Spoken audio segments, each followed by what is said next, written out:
Registration అవుతుంది, ఇంకో వ్యక్తి చేతుల్లోకి పోతుంది, ఆయన ఇంకో చేతుల్లో పోతుంది.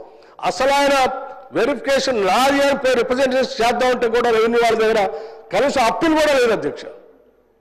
అటువంటి దుర్మార్గమైనటువంటి చట్టాలు తీసుకొచ్చి ఈ రాష్ట్రంలో వచ్చినటువంటి అనేక చట్టాల ద్వారా వచ్చినటువంటి హక్కులు కాలరాసి పోరాటాల ద్వారా అధ్యక్ష వారికి కూడా తెలుసు ఈ రాష్ట్రంలో అనేక ఉద్యమాలు వచ్చినాయి అధ్యక్ష. ఉద్యమాలు వచ్చిన సందర్భంలో జెండాలు మార్చి భూస్వాములు, దొరలు, జాగీర్దారులు, జమీందారులు భూములు తెల్లకాయత మీద రాసిచ్చి గ్రామంలో ఉన్నటువంటి పేద మధ్యతరగతి కుటుంబాలు రాసిచ్చేసి ఎంతో కొంత అక్కడ నగదు తీసుకొని వాళ్ళకి ఇచ్చిపోతే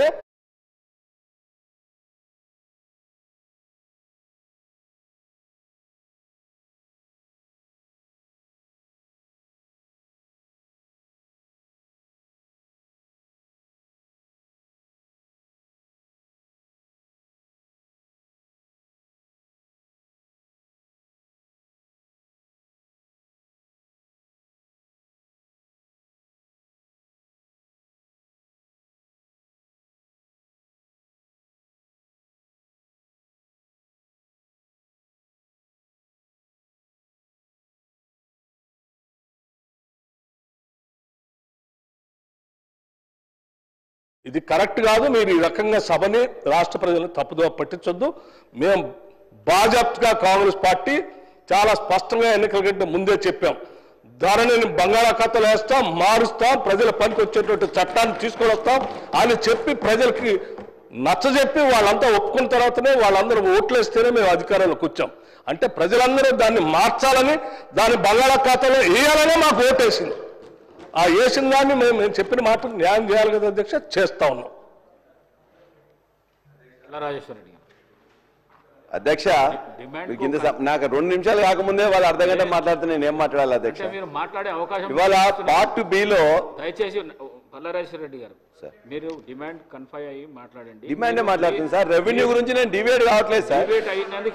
రెవెన్యూలోనే సార్ ఇది చాలా ముఖ్యమైన విషయం సార్, ప్రజలందరికీ కూడా తెలవాల్సిన అంశం. మీరు లెఫ్ట్ భావాలు ఉన్న లీడర్, మీరు నిజాలే మాట్లాడండి. మీరు పాత కథలు చెప్పి వాళ్ళకి అవకాశం ఇవ్వకండి. మీరు ఉన్న డిమాండ్స్ మీదే మాట్లాడండి. తప్పనిసరి సార్.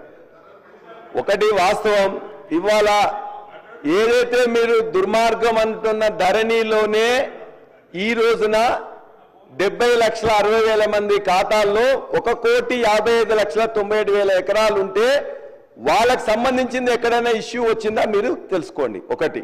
రెండోది, ఇదే దాని ప్రకారం రైతు భరోసా, రైతు బీమా మిగతా ఇస్తుందా లేదా కూడా మీరు దయచేసి మీరు రిప్లైలో ఆన్సర్ చేయండి.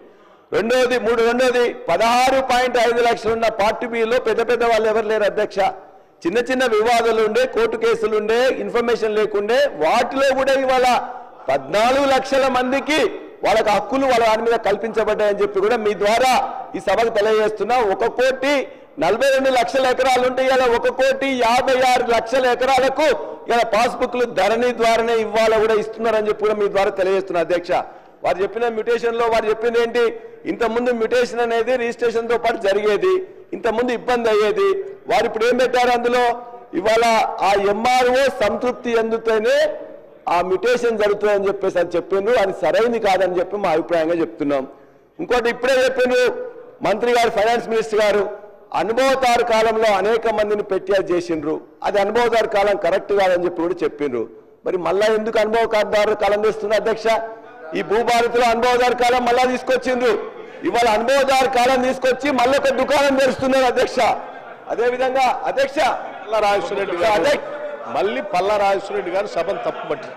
అనుభవదారు కాలం ద్వారా వచ్చిన హక్కులన్నింటినీ కాలరాసి ధరణిని తీసుకొచ్చారు, అది కరెక్ట్ కాదని చెప్పాను. నేను ఎందుకు చెప్తున్నాను కూడా ఉంటున్నాను అధ్యక్ష, అనుభవదారు కాలం ఎందుకు ఉండాలని కూడా చెప్తున్నాను అధ్యక్ష. మనకి స్వాతంత్రం వచ్చే నాటికి, మరీ ముఖ్యంగా తెలంగాణ ప్రాంతంలో ఆనాటి నిజాం పరిపాలనలో రాజు దైవాంశ సంభూతుడు, భూమంతా వారిదే, ఎవరికి హక్కులు లేవు.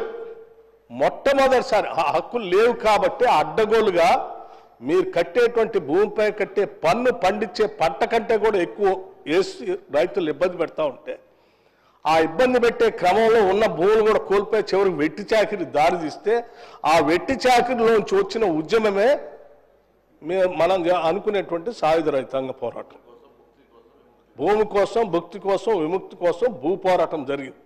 ఆ భూ పోరాటం జరిగి ఇది రాజు దేవస్వం సంబూతులు కాదు, భూమి అంతా వాళ్ళది కాదు. ఎవరైతే గ్రామాల్లో భూములు దున్నుతా ఉన్నారో ఆ రైతులకే హక్కు కల్పించాలని పోరాటం చేస్తే, ఆ పోరాట స్ఫూర్తిని అర్థం చేసుకున్నటువంటి కాంగ్రెస్ పార్టీ అధికారంలోకి వచ్చిన తర్వాత తెలంగాణ టెనెన్సీ యాక్ట్ అని తీసుకొని వచ్చి దున్నేటువంటి ప్రతి రైతుకి ఇది రాజ్యాన్ని కాదు, లేకపోతే రాజుది కాదు, ప్రజలదని చెప్పి మొట్టమొదటిసారి భూమి పైన రైతులకి హక్కు కల్పించి చట్టం చేసిచ్చిన తర్వాత కూడా ఇంకా కొద్దిమంది కొన్ని వేల ఎకరాలు గ్రామాలు జమీందారులు జాగీర్దారు పేరు మీద ఉంటే దాని మీద వచ్చినటువంటి ఉద్యమంలో నుంచి మళ్ళీ భూ సంస్కరణ తీసుకొచ్చి 70s ఆనాడు ఇందిరాగాంధీ గారు, ఇక్కడ పివి నరసింహరావు గారు ముఖ్యమంత్రిగా ఉండి ల్యాండ్ రిఫార్మ్స్ ద్వారా భూ పంపిణీ చేశారు.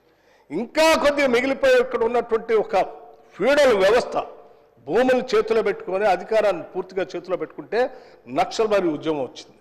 ఆ ఉద్యమం వచ్చిన సందర్భంలో ఆయా గ్రామాల్లో ఉన్నటువంటి పెద్ద దొరలు, జాగీర్దారులు, జమీందారులు ప్రాంతాన్ని వదిలిపెట్టి, ఆ గ్రామాలు వదిలిపెట్టి, ఆ భూముల్ని అక్కడ ఉన్నటువంటి దున్నుకునేటువంటి రైతులకి ఆ డబ్బులు తీసుకొని తెల్లకాగితం మీద రాసి ఇచ్చేసి, మాకు ఈ భూములు అవసరం లేదు, మీరు దున్నుకుంటున్నారు, డబ్బులు ఇవ్వండి అని రాసి తీసుకొని, ఆ భూమికి సంబంధించిన డబ్బులు తీసుకొని వీళ్ళు వచ్చేస్తే వాళ్ళు ఆ తెల్లకాగితం మీద రాసుకొని వాళ్ళు ఆ కాలంలో ఆక్యుపేషన్ కాలంలో వాళ్ళ పేర్లు ఎంట్రీ చేయించుకొని పని చేసుకుంటూ వచ్చారు, దున్నుకుంటూ వచ్చారు, దశాబ్దాలుగా వస్తాం. వాళ్ళకి ఆ రకంగా సంక్రమించిన హక్కుని ఆక్యుపేషన్లో ఉంచి ఆ తర్వాత క్రమంలో కాంగ్రెస్ పార్టీ మళ్ళీ తిరిగి అధికారంలోకి వచ్చిన తర్వాత విజయభాస్కర్ రెడ్డి గారు, కంతం రామరెడ్డి గారు నేను అనుకుంటున్నాను బహుశా పట్టదారు పాస్బుక్లు అవన్నీ తీసుకుని వచ్చి రైతులకి ఇక్కడ చక్కగా కల్పించి హక్కులు కల్పించారు. కబ్జా కాలం కూడా వచ్చారు. ఇవాళ మీరు వాళ్ళందరూ ఆ జాగీర్దారు, జమీందారులు వదిలేసిపోయినటువంటి భూముల్లో దున్నుకుంటూ డబ్బులు ఇచ్చి పొందినటువంటి హక్కుని ఆక్యుపేషన్ కాలంలోకి వస్తే కొన్ని లక్షల మంది ఉన్నారు.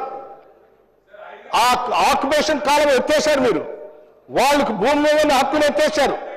అరే ఏ ఉద్యమాల ద్వారా అయితే గ్రామాలు వదిలిపెట్టి భూములు అమ్ముకొని పోయినటువంటి వాళ్ళందరికీ మళ్ళీ తిరిగి మీరు హక్కు కల్పించారు ధరణి ద్వారా. అంటే అసలు వాళ్ళేమో అన్యాయం చేసి గాలికి వదిలేశారు. ఇది కరెక్ట్ కాదు అధ్యక్ష. మళ్ళీ పల్లారాజు రెడ్డి గారు మాట్లాడి ఆక్యుపేషన్ కాలం ఉండాలని బట్టి విక్రమార్క గారు చెప్తున్నారు. నేను ఆక్యుపేషన్ కాలం ఉండాలని చెప్పా, తీసేయాలని అన్నాడని ఆయన చెప్తున్నాడు. నేను తీసేయాలని చెప్పలే.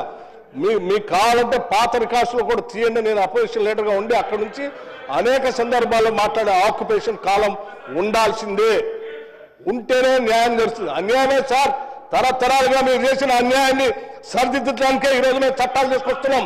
ఇది ఈ రోజు కాదు, 1950s నుంచి చట్టాలు తీసుకుంటూనే వస్తా ఉన్నాం, మళ్ళీ తీసుకొని వచ్చాం, ప్రజలు న్యాయం చేస్తూనే ఉంటాం. పల్లారాజేశ్వర రెడ్డి గారు. అధ్యక్ష, బట్టి గారు సార్